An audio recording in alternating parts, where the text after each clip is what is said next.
So, we are in game number 4 of Nicov against StonePleaseAoE. It's looking darn grim for StonePleaseAoE already, being down 3 games, 3-0 at the moment. So, if Nicov wins one more game, he's going to advance to the main event. He's going to win those $1,000, if I'm not mistaken. Might be higher due to more donations and such coming in for T90. I think it's depending on that, but not 100% sure. But I'm quite sure it's 100. I'm quite sure it's 1,000 at least for the winner. So the map is slopes. We got an Indians war going on, both players picking them, which is considered the best civilization on this map because of the shorefish being available to each player.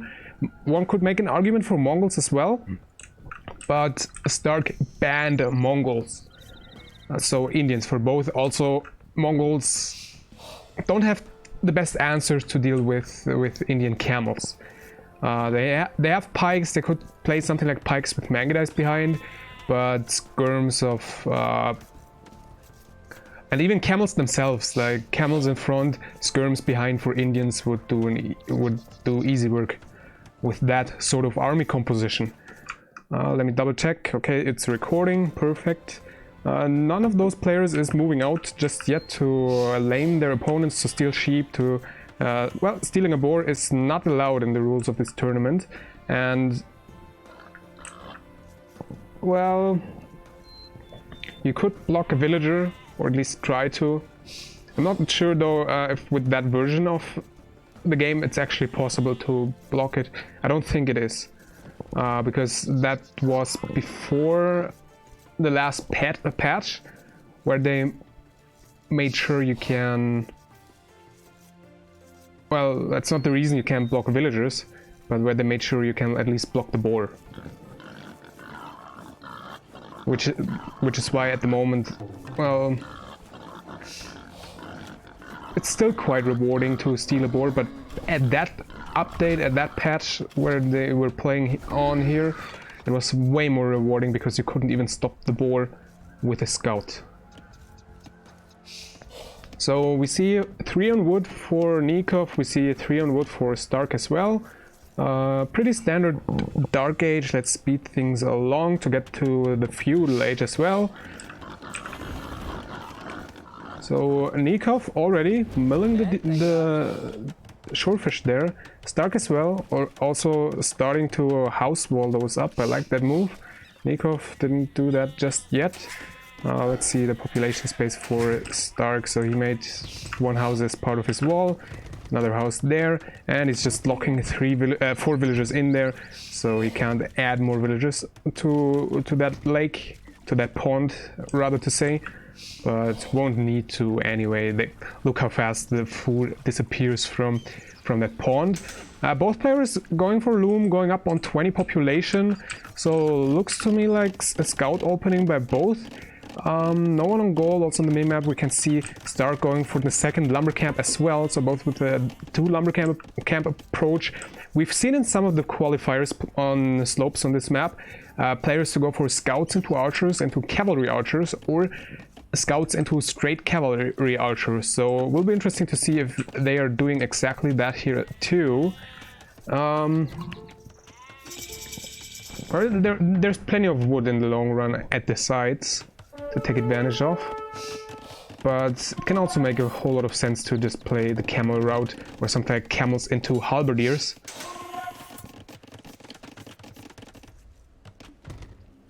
As a recent training match between Vivi and Viper went. Vivi was just playing camels into halbs, early halberdier trap push in Imperial Age, and managed to beat Viper even with that. While Viper, as far as I remember, he played it only camels. So both players playing for scouts, going for scouts, and playing it real defensively as well. Both sitting at home, making sure they won't take damage while they wall up. And they're just starting their farm economy. StonePleaseAoE already running out of his shorefish. Same. Oh, Nicov even abandoned his shorefish. Why did he do that? He can just wall them in. Maybe he completely forgot about that option. But now he's heavily on berries as well. Well, he just wants to play it super safe. I'd imagine also well, the farm count doesn't give too much intel, but considering the number of villagers he has on food, he has 8 on berries at the moment, something we don't see too often on non-water maps. I think he wants to play camels with that. That's the intel he's giving us. Because if you stay on that lake, you leave yourself exposed to archers. But I think in theory camels should win against cavalry archers. And they must have seen the... well, maybe they didn't see some of the later stage qualifier games. They cannot actually, because they were played quite... in a quite dense time window, all of them. So all of them were played before the first games were streamed of those. And we got a triple archery range transition for StonePleaseAoE actually. A couple skirmishes in the center going on. StonePleaseAoE taking a slight lead there. Let me change the HUD scale slightly so we can see the KD. Okay.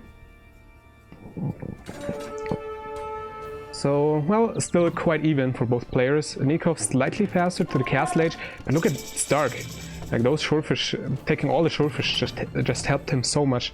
He went for an archer transition and still reaches castle age at almost the same time as Nicov, both at the between 19 and 20 minutes. Now he's moving out with a couple crossbows, 10 crossbows, but look at how fast Nicov is massing those camels. So those crossbows are going down and quite soon. What is Nicov waiting for? He wants to get +2 defense and then he's going to engage, and not too much the crossbows are going to be able to do, I reckon, unless they're all fighting downhill. Oh, that's a better fight for... is it a better fight for StonePleaseAoE? Yes, StonePleaseAoE is taking the fight. StonePleaseAoE is taking the lead. So he's setting himself into a good position for a comeback. He doesn't want to leave that tournament without a fight. Took out a villager here as well, if my eyes didn't deceive me. So Nicov slightly behind, and now StonePleaseAoE going for the cavalry archer route. He has to be careful speed-wise. They're quite even with camels, so they can't really outrun camels. Contrarily how cavalry archers can outrun knights, since knights are slower than all of those other cavalry units except elephants.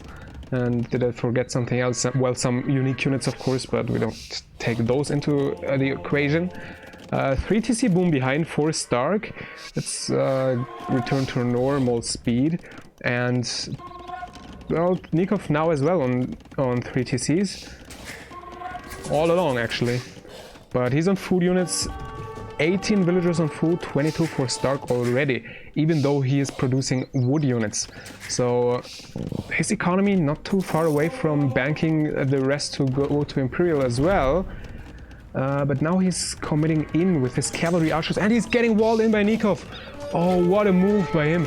No, now all he has to do is keep attacking those cavalry archers from there. He did not even have to attack, I mean, delete a house. The mangonel is doing the job, and that was just so cost efficient for Nicov. Now he's score-wise in a better position. Boom-wise, he's still slightly behind, and StonePleaseAoE wants to get ballistics, I reckon. He doesn't have all that many villagers on gold, and it's not that easy for him to justify going straight to Imperial, because look at how exposed his other gold sources are. They're both out at the front, while Nicov has a relatively safe one here, which is not all that hard to protect. So he ventured to stone. He has 6 villagers on stone. I reckon he wants to place a castle there, protect that area, and then go to Imp with that. Now StonePleaseAoE is in quite an awkward situation. He's playing CA and 2 monks. So CA, the abbreviation for cavalry archers for everyone who's fairly new, against Seed and camels. And those cavalry archers cannot snipe those siege units that cost efficiently, especially scorpions. Look at those scorpions. They get 7 pierce armor. That's as much as a heavy scorpion or an onager in Imperial Age. While a cavalry archer deals 8 damage, so they take only 1 damage per shot.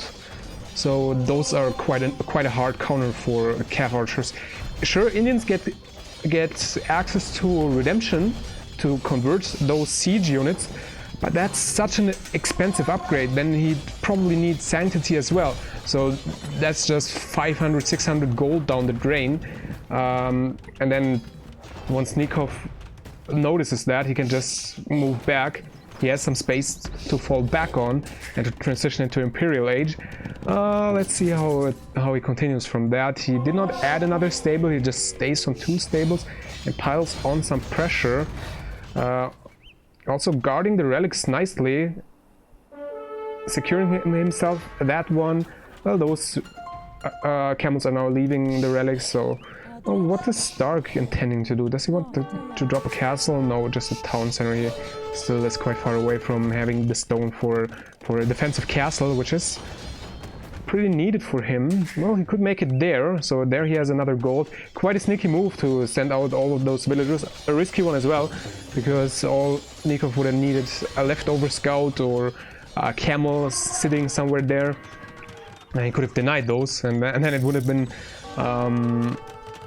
not necessarily instant GG for StonePleaseAoE, but he would be in a position where Nicov will have to do the mistakes. And in such an important game, that is quite unlikely to happen. Nicov venturing in with his siege units, taking some juicy shots against the cavalry archers. But cavalry archers still quite efficient against mangonels, but look how little that damage output against scorpions. Those scorpions are just doing so much damage against multiple cav archers at once, but still Nicov needed a couple more. Luckily, now StonePleaseAoE is actually going to survive that relatively comfortable, because he has a couple monks. He can just heal up those cavalry archers. Sure, that takes some time, but well, Nicov also with 3 monks at the front, so he's not allowing StonePleaseAoE to just easily get into Imperial Age. But look at him, he's booming on 5 town centers at the same time.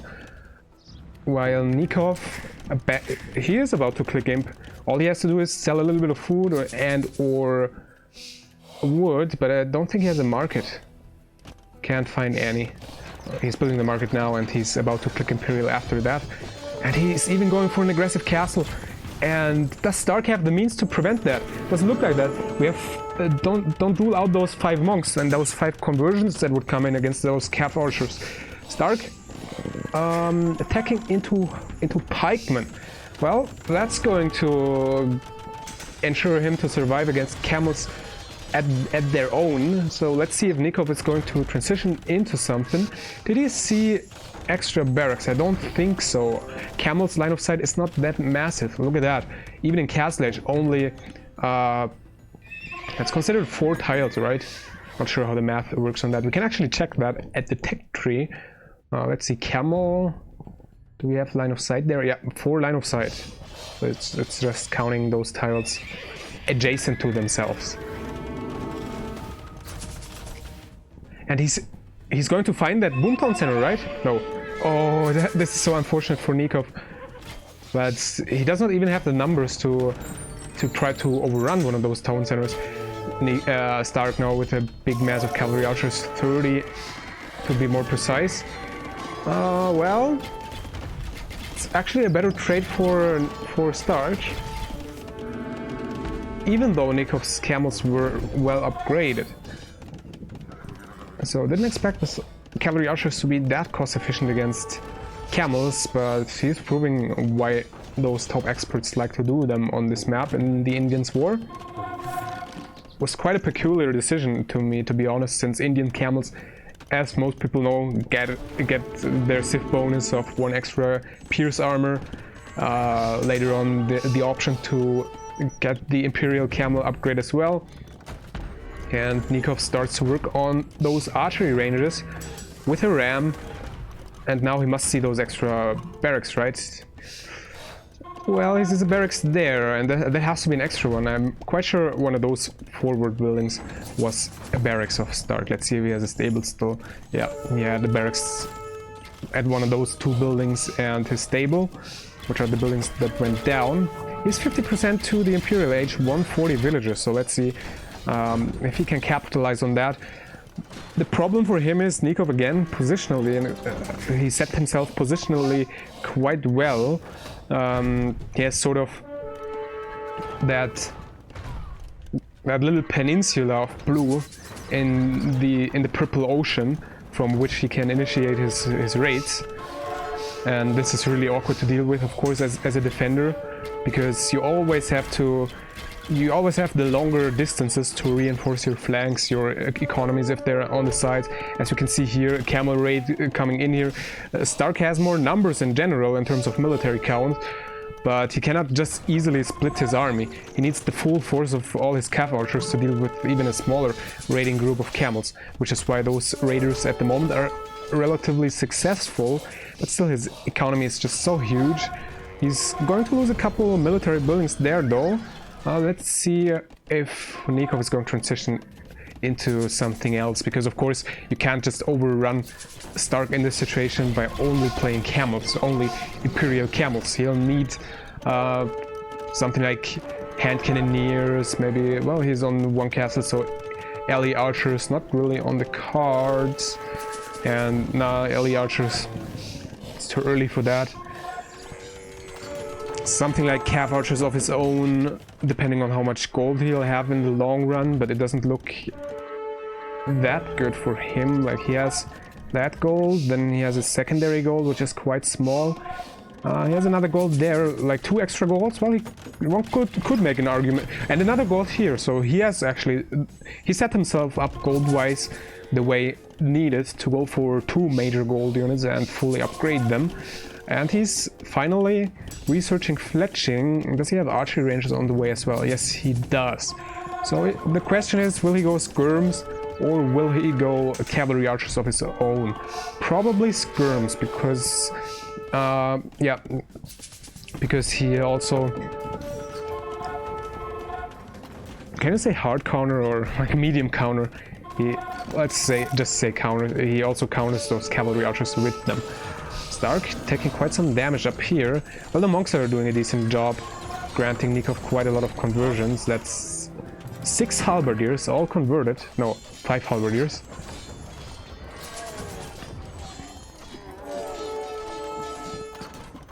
That's not too bad for him. And those trebs, still not all that contested. But Stark is starting to trap down a lot of things Nicov has as well. Raining down onto that castle. Nicov doesn't have anything to contest that, so that castle is going to go down. Cavalry archers moving over. But Stark, not having the heavy cavalry archer upgrade in the queue, well, it's really expensive, but he does have the resources, so... No, that's Nikov's resources. But I reckon that's one of the next things on Stark's agenda. Actually, I confused Stark and Nicov for a moment. Sort of counted that as Nikov's gold. Of course, Stark is taking that. But still, Nicov has both of those secondary golds of Stark. While... Oh, look at that. Those never mind what I said earlier. The cavalry archers were out of position. The castle is going to hold. And they are running straight into those camels. So this is going about as bad as it could have gone in the worst case scenario for Stark. And in the north, Stark also trying to bludgeon that castle down with his treb. Sitting there with a couple halbs, and that's just the problem. He has to spread himself quite thin on both sides, since the reinforcement distances are so long. Well, Nicov just needs one ball of army, which is fully sitting in the center. But never underestimate Stark's position. Like, those woodlands are going to be really important in the long run as well. He has the eco. Well, Nicov now with a larger number of villagers actually, so he didn't stop booming. Sitting on 3 town centers, he didn't make any extra town center on the sides, just relied on castles to protect those positions, wanted to save those castles, those resources, especially the stone for the TCs for different things. Now sending another huge ball of villagers over there to work. And really smart move by StonePleaseAoE, look at that. Just sitting those 3 cavalry archers under the minimum range of the castle, and they can just kill all of those repairing villagers, forcing a couple camels to deal with that from Nicov over there, but they just can't. StonePleaseAoE is just running in with those halbs, taking down the trap as well, while those cavalry archers also harass the gold miners there. And Nicov also out of stone at the moment. 7 stone miners still though, so he has some income to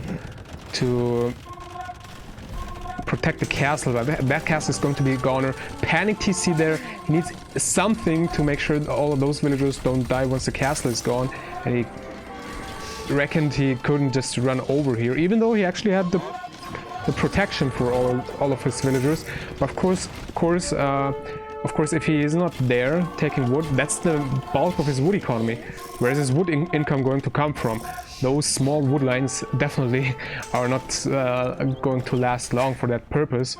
But it would have still been an option to pull back all of those, because most of those villagers are going down. It's still full, the TC. And resource-wise, it's not looking that well for Nicov at the moment either anymore. While StonePleaseAoE still 1k food in the bank, massive queue, well, quote-unquote massive queue of halberdiers, a decent queue for a random map, for a non-deathmatch standard. And well, why does StonePleaseAoE have such a massive score lead though? Probably he has a lot more buildings scattered all over the map. Now taking that goal as well. Population-wise, it's still quite close, but look at that. Nicov dropping to 150 population, so he's trailing. He now has to rely on StonePleaseAoE to do mistakes here. And in my opinion, Nicov's problem here was just relying onto full camels for too long. Of course, at that level, you have to expect your opponent to transition to something. But it's not that clear how much of a hard counter camels are to cavalry archers. Like if it's how do you call it? If it's arguable to, if it's reasonable, I mean, reasonable is the right word, to play full cavalry archers into imp with heavy cavalry archers against full camels. That's not as clear of a thing as he's going mass eagles, so I can't stay on only ranged units, for example.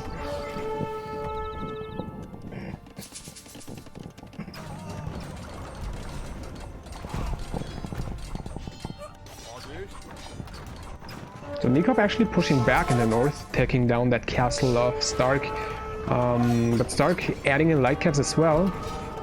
Let's see how those monks are going to fare. I reckon they are going to try to... And actually Nicov throwing the towel.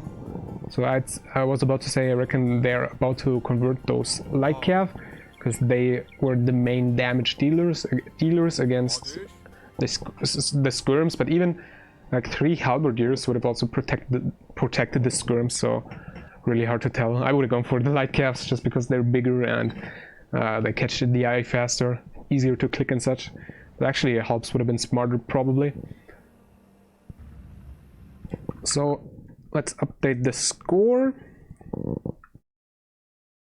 No, not 4-0, it's 3-1. So StonePleaseAoE is not dead and out, but he still has to win 3 more games if he wants to take this series. 1 more loss and he's out of the tournament. So he's probably going to try his best throughout the next couple games. And generally, sure, Nicov had the center, but with that gold gone, not really a way to contest that. No, well, some more gold miners, but that gold would run out soon as well. What could he have even done from here? Sure, he could have gone for a couple hand cannoneers, but look at StonePleaseAoE, he also has hand cannoneers, he has a couple cav archers, ranged units. Hand cannoneer is also quite bad against light cav, and he was about to do that full light cav switch against Nicov defending with skirms. Well, yeah, not too much for Nicov to do to come back from here. 136 villagers. Unless StonePleaseAoE suddenly forgets how to play this game. Let's check the achievements. More kills for StonePleaseAoE. More buildings raised for Nicov since he started that early imp push, which revealed itself to not have been enough to take out StonePleaseAoE.